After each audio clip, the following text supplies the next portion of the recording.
어제 내가 그 오신다고 고하니까는 쓸데없이 만져놓아.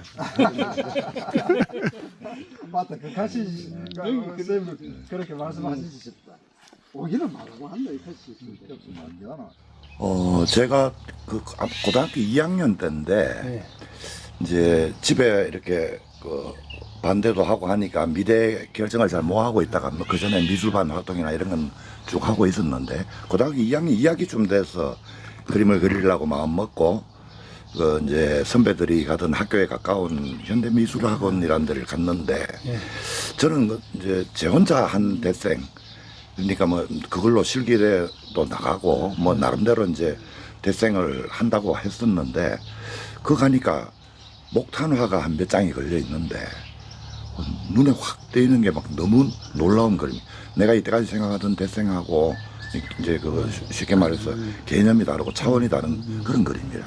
그래서 이거 어느 분 그림이냐고 그랬더니 전영발 선생이라고 학원 강사가 계셨는데 한 열흘 전쯤에 그만두셨대.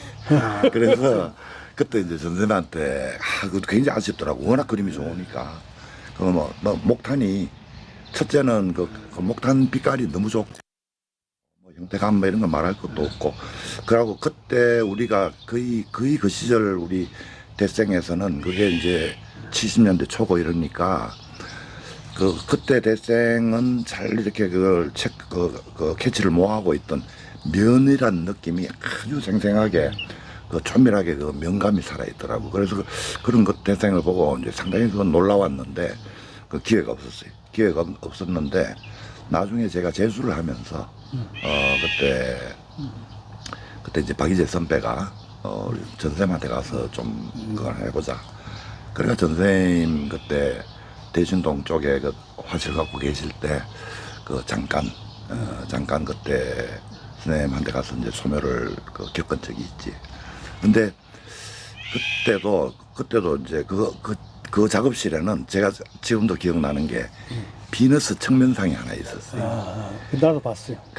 굉장히 아름다운 그림인데 그때 이런 생각이 들었어요.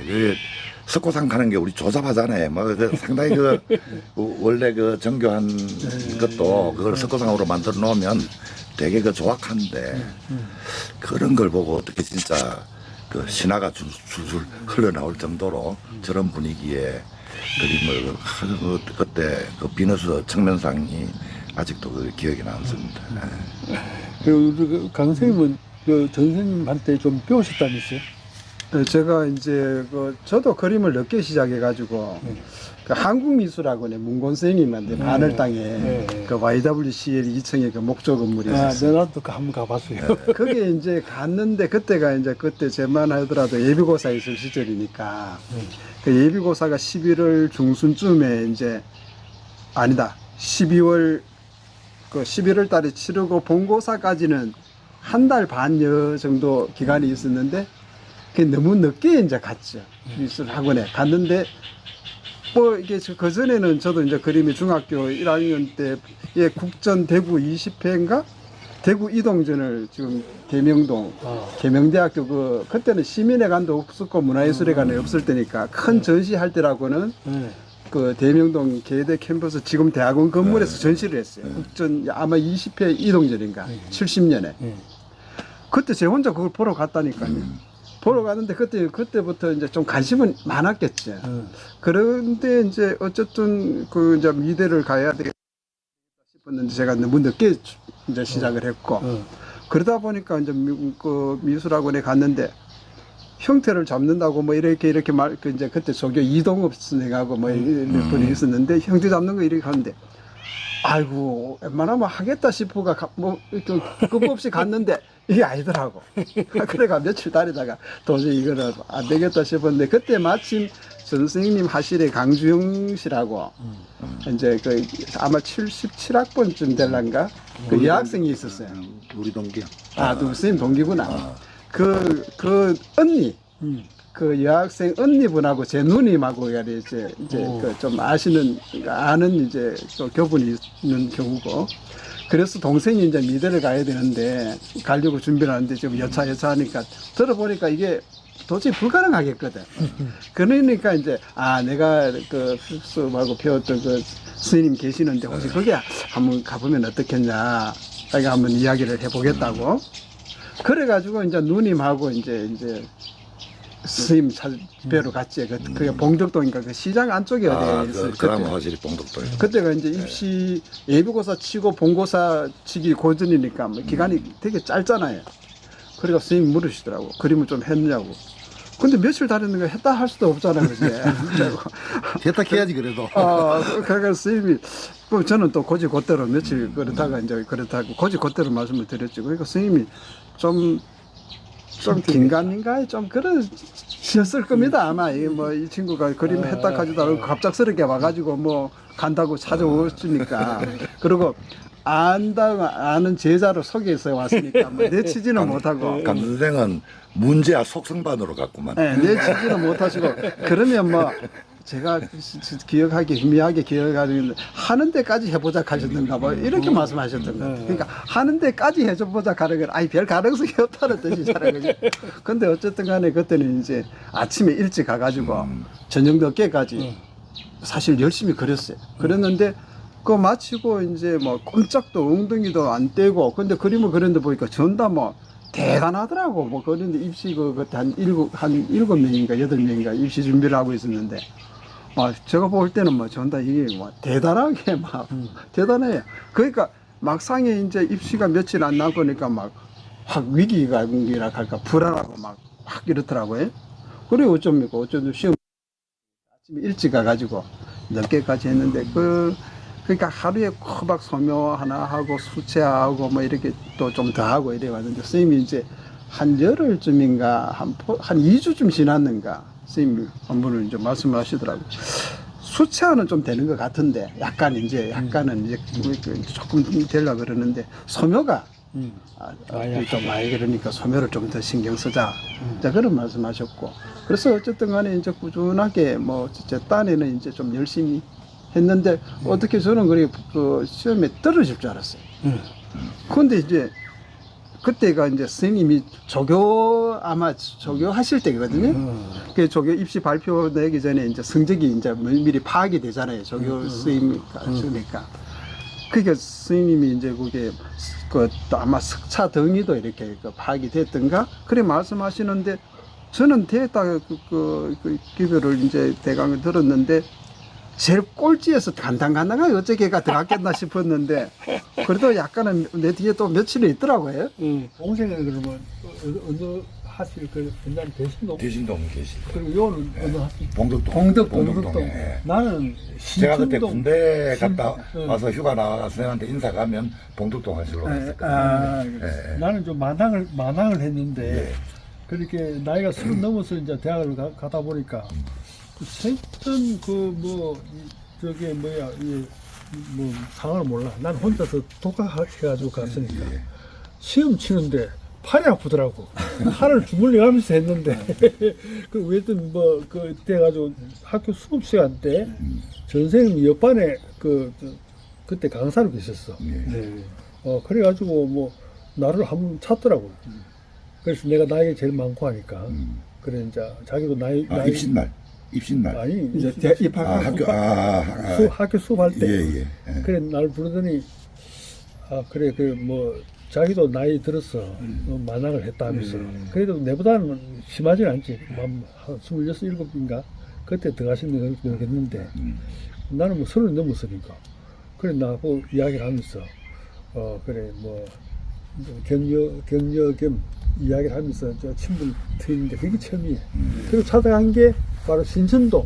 네, 맞아요. 신천동 그 지하 성공학교 맞은데. 저쪽으로 보면 지상이고 네, 맞습니다. 그 도로수 보면 지하고. 사실은 그 형님하고 전 선생님은 형님이 그때 이제 저한테 한번 그 문집을 보여주셔가지고 저도 굉장히 놀라웠었는데 어느 백일장에 이제 수상집인데 그 작품을 그게 그때 중학생들이었지. 전 선생님하고 형님이 그지? 고등학교 1학년이겠지. 고등학교 1학년입니까? 그때 후문 부분에 장원이 전정발 선생님.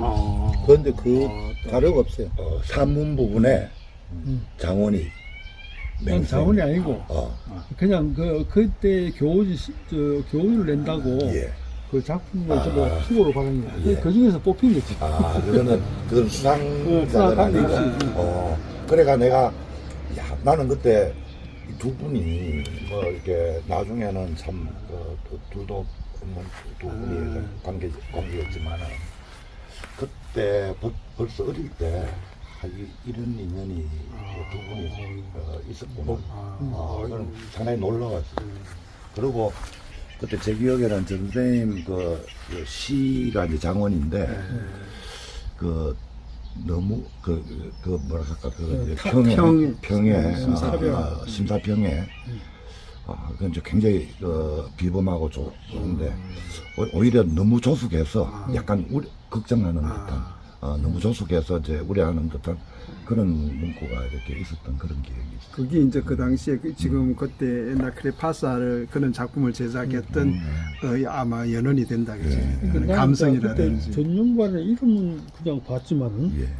아 이거 라이벌 좀 될 만한 그 문학 동지가 예. 되겠구나 예. 이렇게 여겼는데 그러고 나서 뭐 한 10년 훌쩍 지나고 나서 나중에 나는 군대 생활하고 사회생활하고 그러다 늦게 이제 미래 가볼까 싶어서 왔는데 보니까 이 양반이 옆반에서 가르치고 있더라고.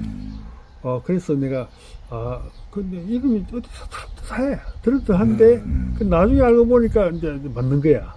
그래서 거기서 실물을 처음 본 거예요. 근데 이 양반이 여러 가지 이제 사실 들어가 보니까 그 첼로 그림이 하나 있는데 아주 그 첼로 그림이 보니까 보통 그림이 아니야. 내가 볼 때는 아직까지 내가 유화를 많이 봤는데 일반 갤러리 다니면서 많은 우리나라 작가들하고 해외전도 보겠는데 처음 보는 진짜 명품이에요. 그래서 그 첼로 그림이 너무 명품이어서 내가 너무 놀라게 충격받은 거예요. 근데 그거는 그냥 첼로가 단순한 첼로를 묘사한 게 아니고 마치 베토벤의 음악처럼 그 안에 비장한 어떤 그 울림이 있더라고. 그래서 내가 이 사람이 비범하고 탁월한 사람이구나. 이 사람 나는 옛날에 물론 글로 인연을 맺었지만은 처음 봤을 때 그 사람이 미술하는 건 몰랐었잖아요. 그런데 처음 봤을 때 내가 느낀 게 이 사람이 비범하고 그다음에 그간이 보면 줄리앙 데상이 옛날에 학생들을 위해서 자기 옛날에 그랬던 데상을 봤는데 데상이 나는 대구에 옛날에 가장 유명한 사람이 누구냐면 주경 선생이라고. 주경 선생이 대생이 원체 유명하니까 서울수도 대생 하려면 대구에 주경 선생한테 가서 알아봐라 하는 정도로 그만큼 유명한 사람이에요. 난 그것도 모르고 갔다가 약방 옆에 이제 아트리에 갔더니 학생들이 오글오글 있더라고. 주경씨 작품 보니까 진짜 이제 고전적인 지금 보니까 고전적인 대생인데 우리나라에서 고전적인 대생을 주경씨처럼 명확하게 보인 사람이 없어. 그래서 나는 주경씨를 대단히 존중했는데 딱 보니까 이거는 전면 대별되는 그냥 이거는 그냥 보통 사람들이 그냥 묘사한 정도가 아니고 이거는 완전히 어떤 뭐랄까 살아있는 생기를 가지고 사물을 대하고 그 안에서 적자적으로 잡아낸다는 그런 느낌인데 이 면이 아까 말했다 했잖아요. 면이 어떤 사람 그 면 보고 딱 면 봐라 하면서 다른 사람들은 그렇게 하는데 나는 그 면뿐만 아니고 이런 시각으로 대생을 할 수 있다는 걸 나 처음 느꼈다고. 그래서 내가 이 사람이 보통 사람이 아니구나 그 느낌인데 그거는 이제 시작이고 점점 갈수록 이 사람의 작품과 자질을 대하면서 이 사람은 진짜 타고난 천재다. 그래서 이제 완전히 이제 사실은 소묘 이전에 어린 학생 때, 그지? 그런 시절 때 그린 그림이 너무나 놀랍잖아요. 그러고 나서 나중에 자기가 갖고 있는 자료 중에서 어릴 때 16인가 10대 때 그린 거 있잖아요. 그 그림들 보니까 그 자질이 그냥 10대 때 그냥 그림이 아니고 그 자체가 완성도가 높아요. 완성도 높고 그다음에 이거는 배워서 그린 그림이 아니고 이게 천성적으로 우러나는 그 표현이기 때문에 이런 표현을 한 우리나라 작가가 내가 한 번도 본 적이 없어요. 그래서 이런 사람 정도 자질 같으면 해외에 어디 갔나도 그 역사에 뛰어날 만한 그 충분한 자질을 가진 천재다. 이런 생각을 했지. 그래서 내가 그거에 대해서 지금도 내가 앨범이 있는데 그 전생님이 내가 그걸 특이하게 보니까 그 앨범하고 또 크롭 앨범하고 두 개를 내한테 이제 자료를 만들 때 하나 더 만들라고 줬어요. 그걸 내가 지금 갖고 있어요. 언젠가 또 우리 그 김생이 그것도 필요하다 하고 내가 또 이제 갖고 올 수도 있어요. 그것도 저도 한번 보여줄게요. 보여줄게요. 그래서 내가 늘 그 전생님하고 한 40년간 그 이후에 교류하면서 아마 전생님하고 식사를 가장 많이 한 사람 중에 내가 최고로 많이 했잖아요. 왜냐면 한 달에 한 두세 번 꼭 했으니까 식사를 같이 하고 대화하고. 어? 저는 8살 때부터 같이 식사를 했어요. 그래갖고 그게 78년부터 내가 저 일본 유학 갔을 때에 5년 빼고 나머지는 전생님 하실 들락날락 하면서 가서 저녁에 식사도 같이 하고 이야기도 하고 또 뭐 내가 저 해외에서 공부하고 와서 현대미술에 관한 이야기도 하고 이렇게 그 자료도 주고 이렇게 했는데 전생님은 정말 내가 본 어떤 이때까지 내가 미술 세계에서 만났던 어떤 사람보다도 특별하고 또 그 우리 대구에 정말 인재가 옛날에 뭐 흔히 이인성 씨 어떻고 저쩌고 하는데 그런 분하고 비교가 안 될 만큼 뛰어나고 실제로 나중에 내가 그림을 좀 알고 그 사람의 작품을 좀 이렇게 면밀히 보니까 이 사람 작업하는 그 유화의 작품이나 이런 거 보면 독창적이다. 우리가 흔히 옛날 보면 뭐 밑에 빽 발라가지고 막 유화 그리고 하는데 이 사람은 그게 아니고 처음부터 빽을 계속 두껍게 발라요. 두껍게 발라가지고 화이트로 계속 두껍게 바른 다음에 그 물감이 물감에 저 기름기가 스며들지 않도록 배들지 않도록 그 처리한 다음에 그 다음에 쏙한 붓질로 부자적 흔적을 남기면서 그런 표현은 내가 우리나라 서양 미술사의 그 방법적이나 이런 기법적인 봐서도 이건 기록할 만한 일이고 우리가 60년대까지는 훌륭한 우리나라 작가가 있지만 70년대 대표하는 작가가 별로 없어요 우리나라에. 그런데 나는 전영걸 선생님을 사실 그 외에 작업을 많이 못했지만은 그 사람의 그 작업이나 성격이나 그 개성이나 이런 거 봐서는 전영걸 선생을 꼭 그 엮고 싶어 70년대 후반. 그래 그걸 우리는 보통 대충 제일 앞을 때 이야기하는 거예요. 근데 그 어디서 아파왔는지 뭐 어떻게 하는지 아주 섬세한 거예요. 그러니까 이 양반이 그 원래 성격이 섬세하고 그러니까 자기 병에 대해서도 명확하게 인식하고 또 그걸 갖다가 잘 느끼고 있는 그건 이제 자기 작업실에 주변에 이렇게 있던 물건이 이렇게 놓여 있으면 대부분 알아차리죠. 안다는 분이죠. 그래 이게 그 이야기 나와서 할 말이지. 그 방법 어떻게 보면 예민하고 가다롭고 이 탁자에 어떤 뭐 자기가 뭐 이렇게 책도 뭐 놓고 이렇게 갖다 놓죠. 그러면 이제 손님 나중에 잠깐 밖에 나갔다 말이야. 들어오면서 그 안에서 딱 모양이 뭐가 바뀌니까 잘 압니다. 그리고 책장에 책이 놓여 있는 게 자기 이렇게 책에 들어간 것도 있고 조금 나온 것도 있잖아요. 근데 자기 특징이 책장을 딱 보고 한번 쓱 보면 이 사람 책만이다 대부분 아는 거야. 그만치 예민하다. 예민하시다. 그런 성격 때문에 참 그 주변 그 사람들하고의 관계가 꼭 그 단적으로 말하기 좀 어렵지만 그래서 이거는 되게 개인적인 느낌인데 몇몇 사람들하고만 이렇게 교류를 하고 관계를 하지. 그래서 제 같은 이제 경우는 제가 고등학교 1학년 때인가 1학년 때 한 여름부터 전생님 그 작업실에 가서 그림을 배우기 시작했는데 그때는 이렇게 칸막이나 커튼으로 이렇게 전생님 서는 공간하고 이게 그때 이제 비산동 가시래. 저쪽에 이제 전생님 평소에 워낙 뭐 책을 많이 보시니까 책을 좀 한 번은 궁금해서 이렇게 뭔 책 보시나 또 보니까 책이 화질이 중국 춘화도였어요.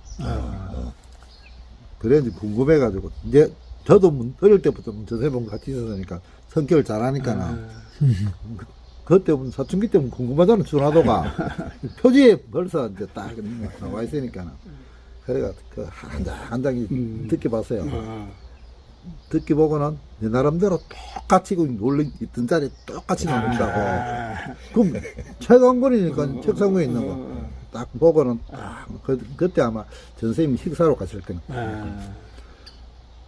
다음 날인가 저를 딱 어디만 야 책 보고 싶으면 봐 이렇게 하면서 전화도가 이제 거의 한 권에 아닌 여러 번짜리인 거라. 그래 야 보고 싶으면 봐 이렇게 하면서 그러더라고요. 그래 하면서 이제 막 그 책에 대해서 야들은 막 이 벌써 몇백 년 전의 그림인데 하면서 그때 나는 좀 속으로 이 선생님 좀 야하네. 그런데 그때 벌써 대학원 그 논문을 그런 에로티즘에 관한 논문 선생님 그때부터 이제 천하도란 세계의 그런 그림으로서의 그런 에로틱한 그림들 그래서 제가 이제 최근에 이제 전쌤 그림 이제 정리하면서 이렇게 그림 쭉 보니까는 비교적 전쌤 그 후반기 그림들은 대부분 선묘화라든지 이렇게 단순한 그림들이 대부분이거든요. 그 그림도 그런 에로틱한 그림처럼 이제 보이는 거야. 근데 전 선생님은 그 시룰리alizm에 관해서 인간의 본성이나 이런 그 욕망, 이런 에너지가 상당히 중요하다고 봐요, 작품에. 그래서 아마 그쪽에 관한 그 초현실주의에 있어서의 에로티시즘의 특성 연구랄까? 뭐 그런 걸 아마 논문을 썼고, 그래 주변에 우스개 삼아, 장가 나간 사람이 그런 거 연구했다고, 그 놀린 사람도 있었지만은, 그러나 전 선생님은, 사람이 가지고 있는 아주 본능적이고, 그 욕망적인 이런 것이 하나의 작업의 동기로서, 에너지로서, 삶의 동기로서 굉장히 중요하다고 봤네요. 예. 그래서 이 양반이 그런 쪽에 그래서 늘 그림을 보면 그냥 단순한 그림이 아니야. 그 안에 자기 안에 생명이 그 안에 요동치고 그 에너지를 또 자기가 나중에 그림을 그려놓고도 그걸 늘 보는데 그림 그리시면 좀 팔기도 하고 이래야 되는데 생긴 그림이 안 와요. 그래 저 그림을 왜 안 반응하니까 저 그림은 자기한테 에너지를 주기 때문에 자기가 그린 그림에서 도로 에너지를 또 받았네. 그래가지고 또 그 하나의 그 동기를 삼는다. 그래서 이 특별한 어떤 그런 사람이 아니었나 이런 생각이 들죠. 네.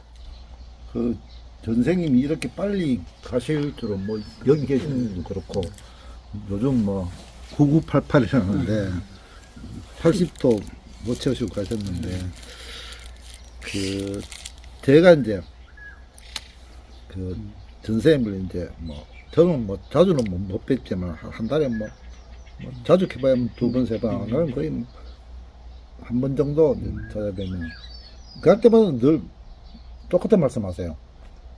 니 요즘 그림 그리나?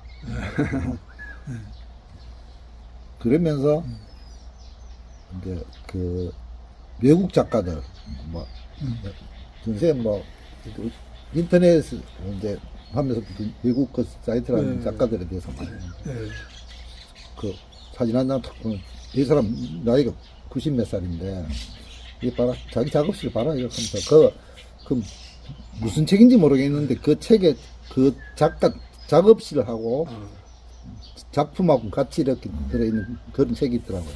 그거를 이제 캡처해서 사진을 딱 찍는 거예요. 이 사람 90 넘어도 막 인생 이래 살아야 안 되나 하면서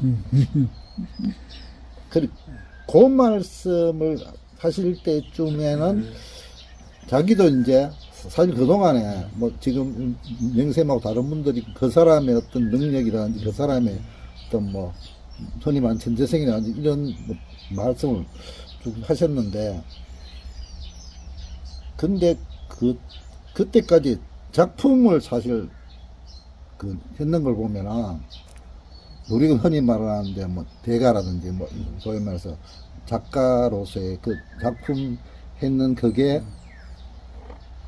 제 생각에는 크게 나누면 한 세 시기 정도에서 끝나더라고요. 그래 우리가 그 받는 크레파사라는 어릴 때 그러니까 10대 뭐 중후반부터 20 초반까지 했던 그런 작업들. 다음에 대학 다니면서 또 이제 했던 그런 대학원까지 했던 일련의 작품들. 그리고는 보면은 한 50이 넘으셔가지고 했던 이제 돌아가시 전까지 했던 그런 작업들. 그렇게 그 사이사이에 작품들이 없으시니까는. 그래서 얘가 그 전쌤 이제 그 유품을 정리하다 보니까는 빈 캔버스나 안 그러면 종이를 사놓는 게 꽤 많아요. 그래서 야 그때는 내가 못 느꼈는데 찾아뵀을 때는 맨날 작업실에 뭐 똑같은 그림 걸려 있고 뭐 그래서 뭐 저는 저를 보고 이제 자꾸 작업해라 작업 안 하나 이렇게 하는데 그러면은 삼촌 내 작업 안 하는데 이렇게 하니까 내가 원래 그런 놈이다. 그러니까 지금 바지가 떨어져 가지고 바지를 사야 되는데 그리고 보통 사람 같으면 그냥 가다가 집에 가다가 요즘 옷가게 천지인데 더 가지고 그냥 사이즈 맞는 거 바지 하나 사면 되는데 내 그 바지 하나 한 10년 걸리는 사람이다. 그러면서 이제 그런 식으로 이제 말씀하셨는데 하여튼 그 유품을 정리하면서 그 많은 캔버스와 그 많은 종이를 보면은 야 이제 뭔가 이렇게 본격적으로 그러면 뭐 제대로 이제 작업을 하시려고 이만큼 준비를 해놨지 않았을까? 어? 지난번에 그 선생님 작업실에 그 왜 타개하시고 내가 한번 갔었잖아요.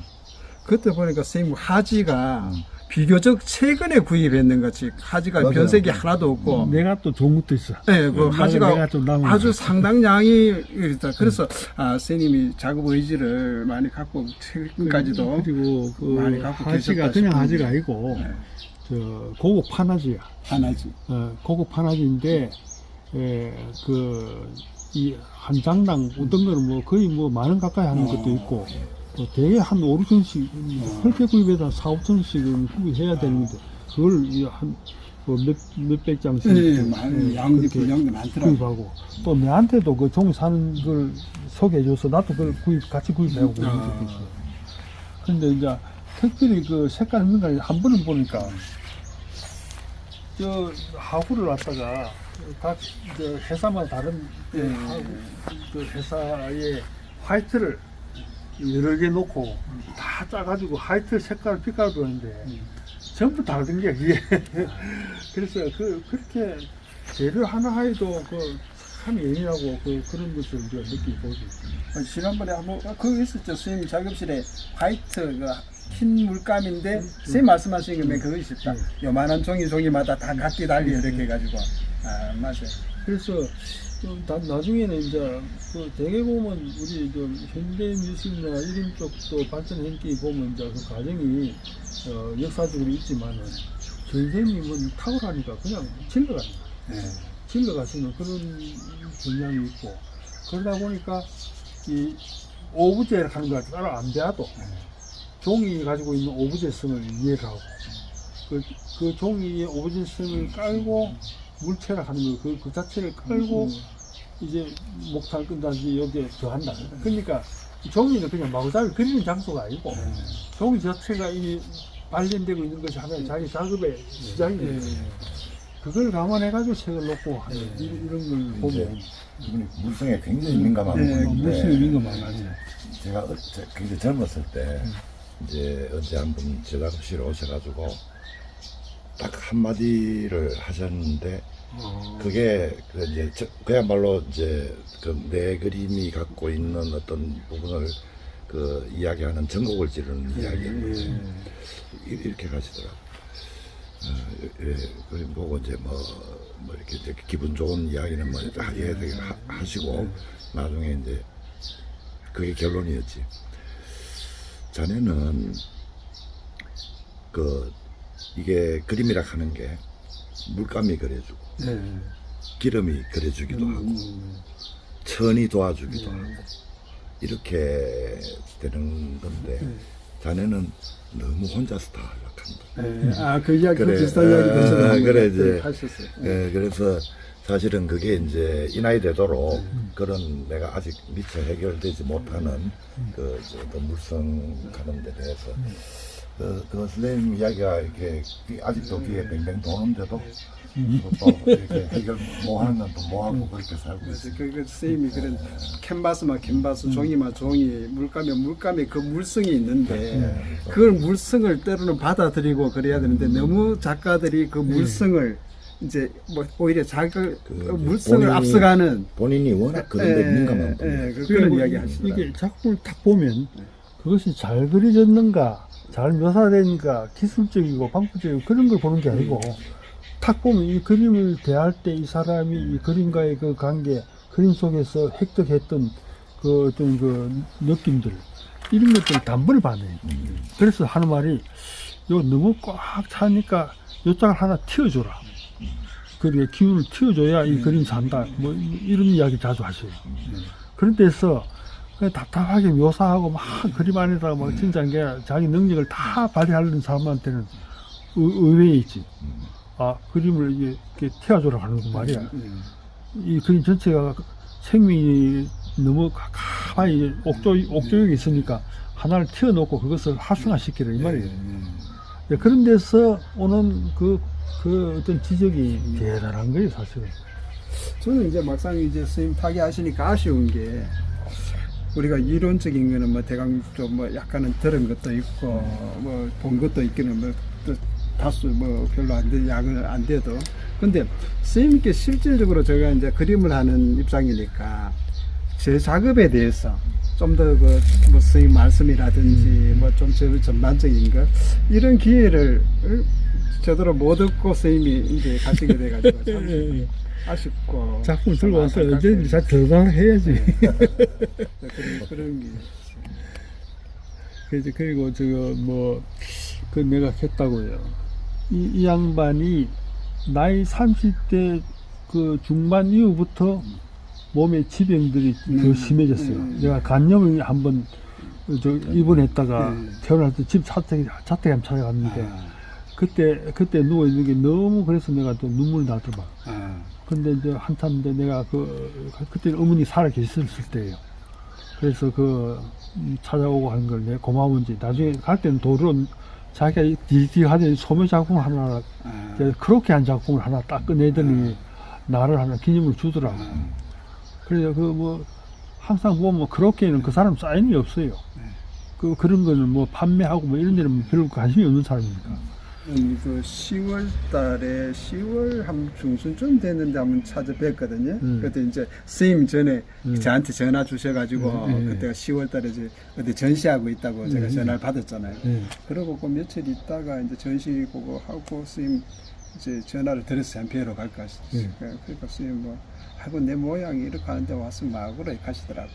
그래도 선생님 한번 뵈러 갔으면 싶습니다. 그러면 뭐 이왕이 이렇게 강생이 전화 왔고 아는데 그러면 얼굴 한번 보자고. 그래가 이제 뵈러 가가지고 그때만 하시다 또 정말 불과 얼굴이 좀 많이 여기 좀 그러셔도 그러고 난 뒤에 10월 중순이니까 12월 24일이니까 5일이에요. 그러니까 불과 한 2달 연대 그렇게까지 빨리 이렇게 가시리라고 저도 생각을 전혀 못했는데 그때 이 양반이 그래 이제 30대 중반 이후에 병으로서 늘 병 때문에 작업을 못한 거예요. 그래서 그 작업이 단절된 게 사실은. 단절되고 나중에 그냥 이 조그만 작업들을 하고 하는 그건 하나의 자기 건강을 위해서 하나의 일단은 호흡 관계나 마찬가지야. 그런데 큰 비중을 둘 수는 없지만 초기에 그러다 왔던 그림들을 보면 정말 한계라 한번 봤던 사람은 다 매료될 그런 그림들을 그렸고 또 그 양반들 자질로나 봐는 앞으로도 기대를 많이 했거든. 그리고 나도 이제 늦게 공부를 했지만 돌아오면 같이 활동할 수 있어서 기대를 많이 했는데 한 번도 그 기대 충족 안 하고 늘 몸에 아픈 거야. 그래서 내가 참 정말 한게라 우리 이 대구나 우리나라를 위해서 아까운 인재가 이렇게 제 기량을 발휘 못하도록 이렇게 되는 게 이게 너무 마음이 아픈 거예요, 사실. 그래서 사실은 내가 늘 이야기하지만 남들은 좀 너무 강하게 표현한다 할지 몰라도 나는 200년 내에 그만한 인성과 자질과 그 기량을 가진 잠재력을 가진 그런 인재가 내가 책으로나 직접 사람 만난 것에 대해서 만난 적이 없어요. 그래서 내가 너무 아까운 거예요, 이 사람이. 작업을 지속적으로 작업을 해서 우리나라에 훌륭한 작품들을 많이 남겼으면 얼마나 좋았을까. 그리고 많은 후학들한테도 지침이 됐을 건데. 그래서 스님은 이 그림을 갖고 뭐 어떤 전시 같은 거 기획하고 하지 말라고 뭐 그런 이야기 뭐 하셨다지만 자기 유작전 열지 예, 말고 예. 그다음에 뭐 추모전 이런 거 하지 마라. 내한테 저 각필 부탁하더라고. 그래 나는 속으로 그랬죠. 겉으로는 예예하면서. 그 부탁은 그래도 못 들어드리겠습니다. 우선 저 자기가 그 병 때문에 작업 활동 전혀 안 하고 하나 안 했기 때문에 우선 알리는 작업을 해야 되는데 그럼 뭘로 알리는 얘기야. 근데 결국은 우리가 하는데 그 사람 돌아가신 분의 그 부끄럽지 않게 그 사람이 봐도 이 정도 같으면 용납하겠다. 예. 그런 정도로 그 유작전이나 이런 걸 해야 안 되겠나 이런 생각을 하는 거죠. 그래서 내가 그 앞으로의 향후 이 양반을 새롭게 조명하는 이 일에 우리가 좀 더 힘써야 안 되겠나 이런 생각을 합니다. 예, 오늘 우리가 이렇게 그 선생님 유택에 와서 좀 늦었지만 찾아뵙고 또 선생님 이야기도 또 선생님 작품, 선생님 인품 뭐 이런 이야기도 우리 같이 나눴는데 결국은 우리가 선생님은 뭐 극구 그런 기획하지 말라고 또 이렇게 하고 떠나셨지만은 결국 우리가 아주 그 선생님 작품이 세상이 제대로 이렇게 알아볼 수 있는 기회를 뭔가 이렇게 좀 좋은 기회 앞으로 우리한테 남겨진 과제가 아닌가 막 그런 생각을 합니다.